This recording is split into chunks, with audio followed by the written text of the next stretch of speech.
Attention, the following broadcast has been approved by Outcasted OC. Viewer discretion is advised. Incoming transmission in 5, 4, 3, 2, 1. Hi guys, MugenRoss here giving you this week's Smackdown review, and let's just get into it because there's a lot to unpackage. So we opened the show strong with John Cena and an electrifying crowd. The pop was huge for him, it could be heard straight away.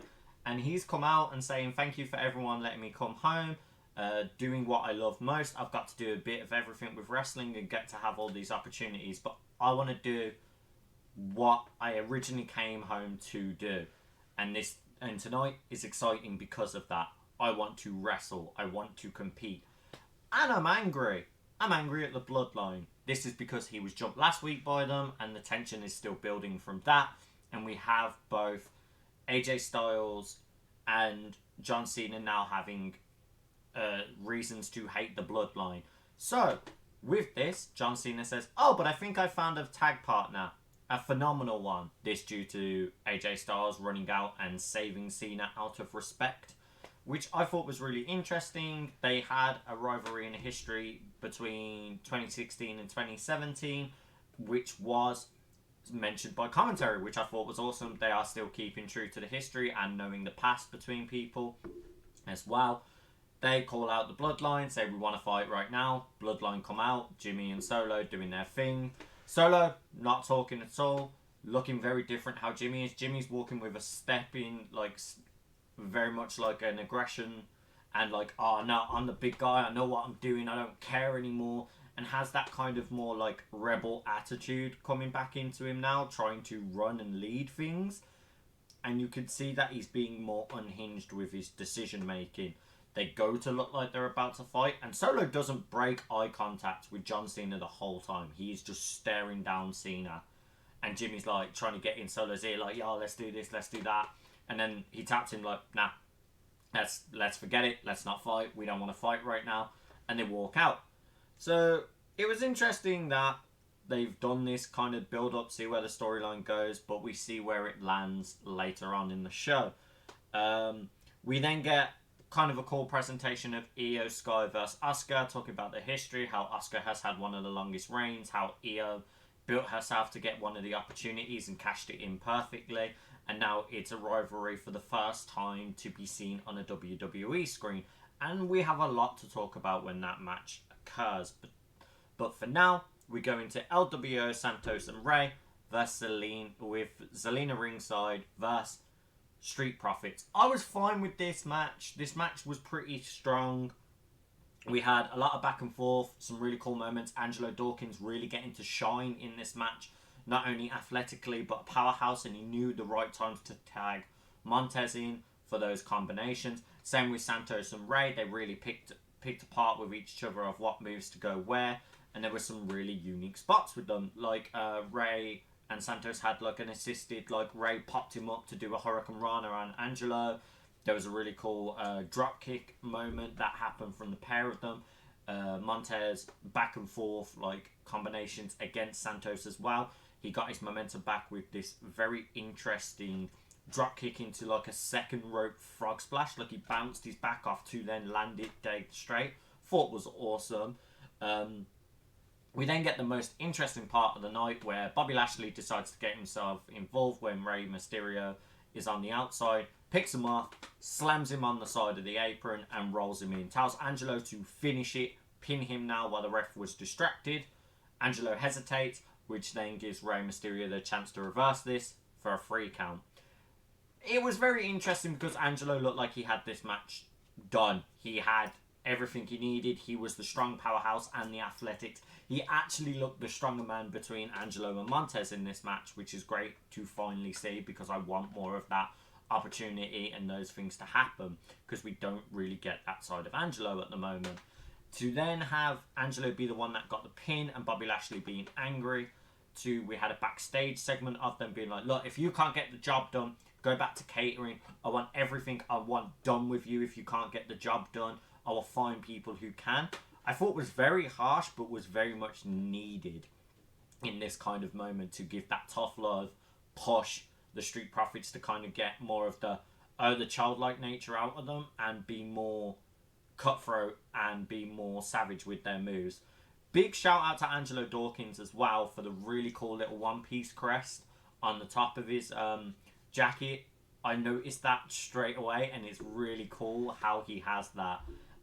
These little anime references that wrestlers have, getting to show off the anime, I just find that a really cool thing, especially with how the One Piece live action is out right now as well. So it gets more people noticing, oh, my wrestler likes the anime. Maybe I should watch these things. It's really cool. I like that. But let's move on. We go to Austin Theory getting really annoyed about how they talked about the electrifying moment of The Rock returning and how The Rock disrespected him. And Austin literally goes off at Michael Cole, and everyone rips the commentary cover off, smacks the screens, and just went, I did it, all of me, all those views, that was because of me, not The Rock, all of this, and getting disrespected. And he kicks off. Referees escort him out and just being like, well, we're very sorry that wasn't scheduled, that wasn't planned. But yeah, after that we have them walking backstage, going back and forth, and this was more kind of annoying for me because it made Brawling Brutes not understand how to talk, but they do, and they do very well.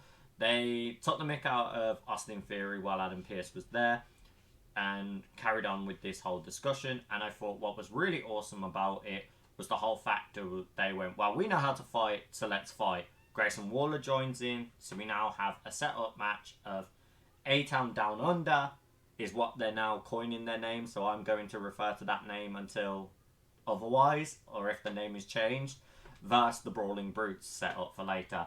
We also had an interesting segment where Adam Pearce tried to calm AJ Styles and John Cena down because they're trying to get their match official against Jimmy Uso and Solo Sikoa, where Adam Pearce this time says, any matches involving the Bloodline, I can't just make official.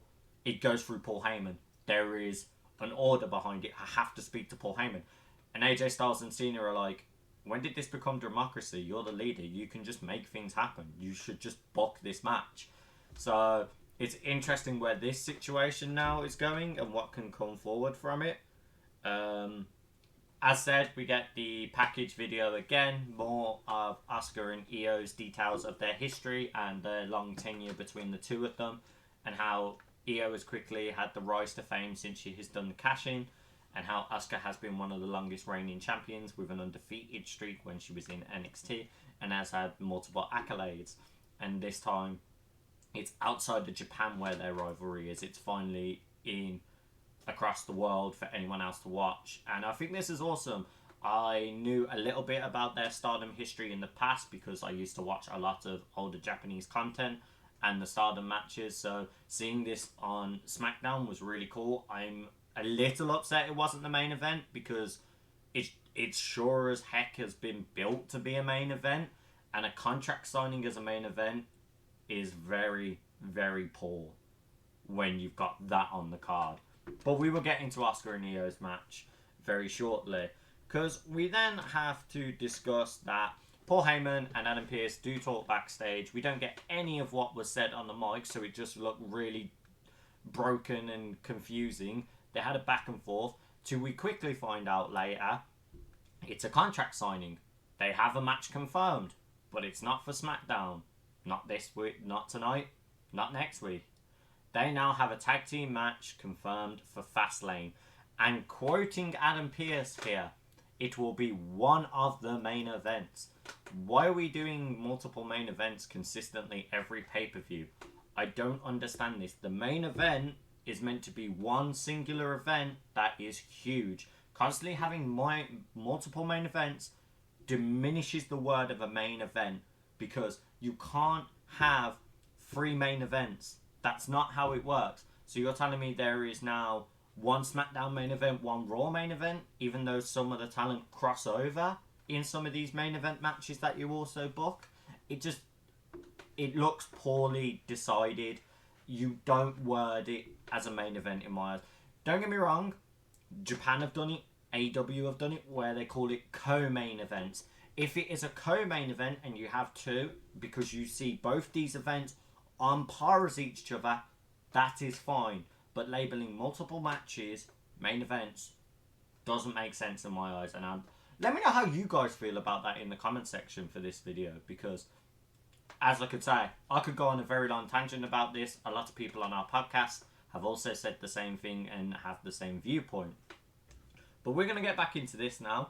We go into the match of Io Sky and Asuka. Asuka walking down with pride and joy that this match is happening. You could tell there is just a little bit of a spring in her step, and she is ready for this. Same with Io. You can see the underlying smirk where she's trying to play the heel, trying to be with Damage Control, but the joy is there that she's getting to do this match. Just before the ring bell, Charlotte Flair comes out. And I'm sorry, this diminished everything you just built, because Charlotte didn't need to be there.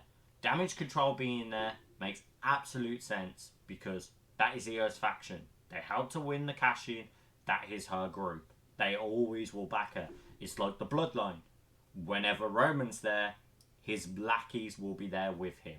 To have Charlotte come out to look like she's backing Asuka just diminishes Asuka entirely, because you hopped the gun and jumped the step over Asuka when she first got that title, because Bianca wanted the, that whole revenge story arc and getting a rematch, and then you just insert yourself. So you're trying to insert yourself again in this situation. It doesn't make sense. She didn't need to be there at all. If it was to book another match later, you could have just had a confrontation backstage. But here we go. We'll get into the match anyway. We have some really awesome grapples between the pair of them, and this is very much a Joshi Pro Wrestling style match. Strong, hard-hitting women's wrestling at its finest from Japan. We have some awesome kicks that they both drop. Incredible drop kicks from Asuka, where she really takes flight and shows that there is more than one genius of the sky. There was some incredible moonsaults. I especially love the one where Io Sky hit the outside after Asuka kicked the ring post with her foot when Io dodged it, because that just showed Asuka is down and out. We then get very much into a grappling UFC type style booking of submission after submission, armbar after armbar, Asuka lock, which is like a unique headlock she has multiple times, Io finding any way she can to break out of it. We have really awesome moments where Io does a panic rope grab. There is incredible parts where you see just ring awareness from the pair of them. Any way they could get out of the submission, any way they could counter moves, great. The part that breaks this match for me and makes Io not look credible, even though she is, you have her nearly pass out to the Asuka lock with the ref in front of them, staring at Io, Bailey behind, grabs Io's leg, and I'm pretty sure any ref who looked at the corner of their eye would have saw the leg miraculously jolted to the rope. To have Bailey go, ref, ref, ref, tapping his back, look, behind you. And it's like, okay, cool, so yeah, that's fine. But then you have Charlotte run down to fight Bailey. If this is just to book Charlotte versus Bailey, you could have had this argument backstage. You could have had it after the match happened. You didn't need Charlotte sit there, watch the match, run in to try and punch Bailey, and then Io gets the win because Asuka's distracted by them two arguing outside.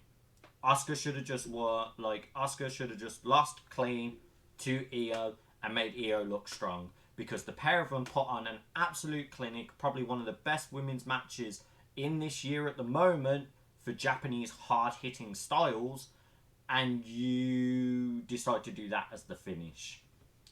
I'm sorry, it's just my personal opinion. I know it's coming across very Smackdown this episode, but no, the match was great, just the finish was poorly executed in my personal opinion. We then go into Solo, Jimmy and Paul all sitting backstage. Adam Pearce goes to walk in, and Adam Pearce just makes the statement of, so I'm here for a contract signing, and Jimmy's like, oh yeah, no, he's with me, man, bring him in. So they're talking. Paul Heyman looks over the contract, he's like, alright, I'm fine with it, as long as it's not for this week. And he's like, no, it's not for this week. Passes him the Fastlane contract. He looks over it, Jimmy and Solo look over it, and Paul Heyman's like, right, I'll speak to Roman to look over it. And Jimmy's like, no, it looks all good to me. We'll go in the ring tonight. We'll sign it, man. We'll sign it, Oos, don't worry. And Paul Heyman's like, things like these need to go by Roman Reigns. He's like, well, let me know what he says, OG, as they walk out to go do it. So that's what we got. We go now into the wrestling match of Brawling Brutes versus A-Town Down Under. And speaking of Down Under, they very quickly show the Perth match in Elimination Chamber that will be happening February of next year. Awesome to the New Zealand and Aussie guys. You guys have finally got a show after many times it's been cancelled. Shout out to Courtney, who is our New Zealand representative of Outcasted OC. I know she is super excited to be having an event this close to her now. We quickly have, yes boys, Pretty Deadly finally doing a vignette package talking about Elton's injury again. And the best thing they open with, and I know G was super happy about this, an Olivia Rodrigo quote going, "Grr, it's brutal out here," as one of her song lyrics, and how that was amplified when Elton took his shoulder injury. He's now on a long road to recovery. And it's just funny comedic bits where you see him trying to lean to grab his drink and he drops it and he's like, I dropped my drink, help. And then you see a montage of them, like him catching a ball perfectly fine, like multiple. A shake weight, which I just thought was hilarious. Like I didn't expect them to bring that up or in and get that approved. Then like a medicine ball was thrown as well and he just flies back and things like that. It was hilarious. Loved every moment of it. You just have the doctor break the illusion as well, just being like, what he has is a separated shoulder. He'll be fine. Like, it's nothing to worry about. He'll be fine. And I thought that was gold. We need more things like that, especially because of just how funny and hilarious Pretty Deadly are. And they have now started the hashtag of Elton Strong, so we now have two different strong hashtags. We got Roderick Strong with Neck Strong and Elton Prince with Elton Strong.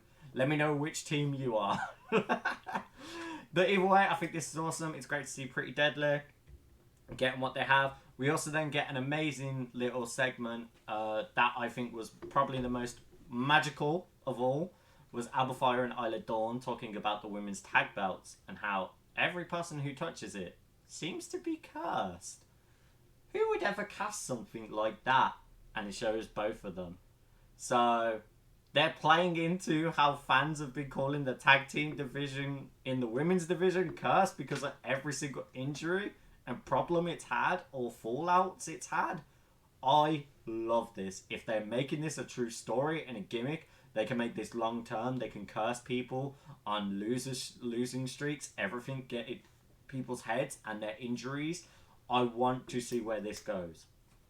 I think it's incredible. I think it's probably one of the best booking things because they're self-aware for once. It's so good.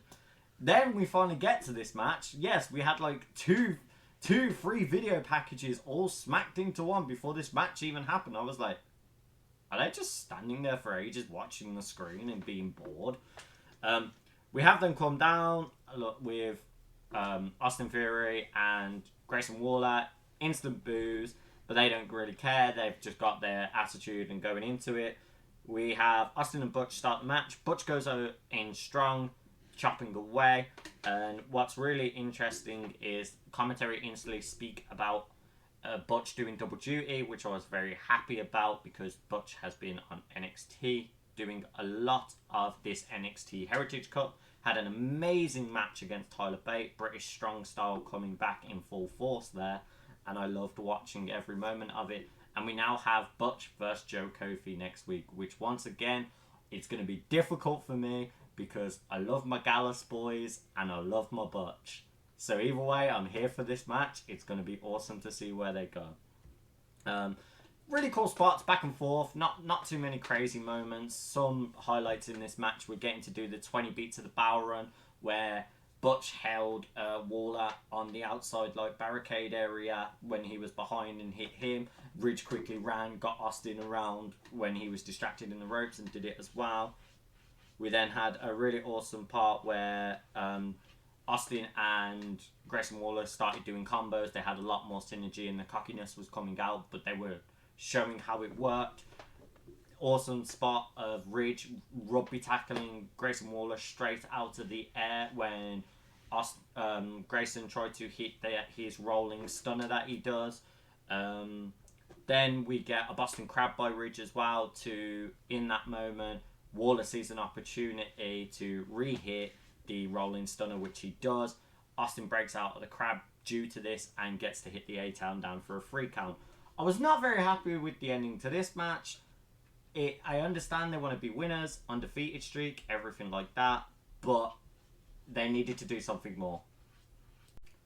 They, as I said, needed to do something more to get the investment into this match.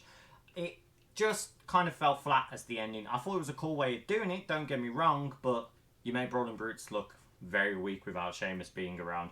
Also, yeah, to know, where was Sheamus this whole time? Like, is he ill? Is he off at the moment? Like, they've not really explained where he's gone, so I'm not too sure of that one. We then get AJ and Cena versus Jimmy and Solo is about to happen for the Fastlane contract signing. So they're about to walk out, have their confrontation in person, everything like that. Cena walks out. We have a really cool moment where Cena's like, "Yo, I'm not even going to mess around." Signs it ASAP. Points to AJ coming out. And we hear the phenomenal music, but no AJ. Nowhere to be seen. Too quickly, cameras and everyone panic and shouting backstage. Jimmy beats the heck out of AJ. Like, punches, kicks, throws him on these blocks. And you just have this really cool camera panel go up. You see Solo standing strong on a load of these crate boxes. Drops and does straight away a frog splash on top of AJ, putting him through tables and some of these crates. You then see sparks and everything around him. He looks very hurt, and we don't know what's going on there. To a very unique moment where he is put in an ambulance. We see Mia Yim stood there, and Carl Anderson. Carl Anderson's panicking, being like, "Look, I told him he shouldn't got involved in this bloodline. I didn't want this to happen." And Mia Yim's like, "Look, not now. Just either get him with us and make sure he's okay, or you stay here." No, like, Gallows anywhere. No Luke Gallows. So, a bit weird on that one. Let's see where that kind of lands and goes, hopefully. Maybe there's a story angle brewing there because they're not happy AJ started doing bloodline things and didn't listen to them. And maybe that's why they're not helping him as much. Who knows? We'll find out. But as that happens, we now have Jimmy and Solo jump Cena in the ring. Literally beat the heck out of him as well when he goes to try and help. He then helps take AJ to go back that way. Well, he helps AJ first, then goes back in the ring to fight them, because you see Paul Heyman do a small little contract talking about how it's not been signed yet. I've now got a signature for Cena, but Cena has no tag team partner. And we also see that Jimmy now snatches the mic off Paul, kind of insults John Cena, goes off at him, and a whole feud unravels from there. And the fight continues. We have Solo jump with the spike as soon as possible. Jimmy, like, shouting him on, be like, "Come on, let's do it, let's do it."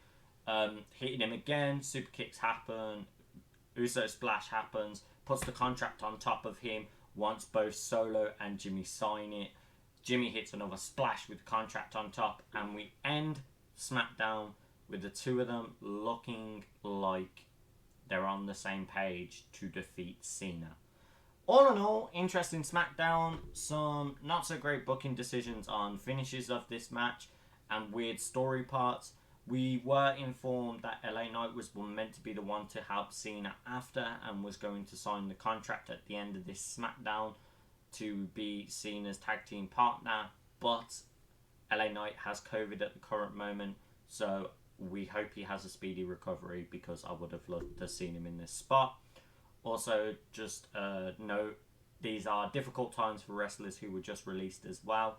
We got the news this morning that Matt Riddle has also been released from the company.